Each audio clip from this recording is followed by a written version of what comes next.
তো দেখেন ভাই, স্যানিটারি মিস্ত্রি কাজ করছে। আপনার ফ্ল্যাশের লিগে লাইন দিছে, এক সাইড খোলা রাখছে, এক সাইড খুললে আপনার এই পলিথিন দিয়ে মুখের ভিতরে ঢুকাই রাখছে। এটা এমনি দিয়ে দিচ্ছে। যখন আমি এই ফ্যানের কাজ করতেছি, পরিষ্কার করছি, দেখি যে এক মাথা খোলা। তো এখন এটা লাগাই দিতেছি,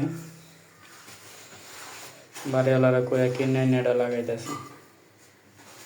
কারণ স্যানিটারি মিস্ত্রি এই কাজটা কি ভালো করছে, যখন ধরেন আপনার কাজটা পুরো কমপ্লিট হয়ে যেত, তখন যখন ফ্ল্যাশ করতো এই মাথাটা কিন্তু পানি লিক করতো, ওই সাইডে কিন্তু ওয়াল, রুমের ওয়াল।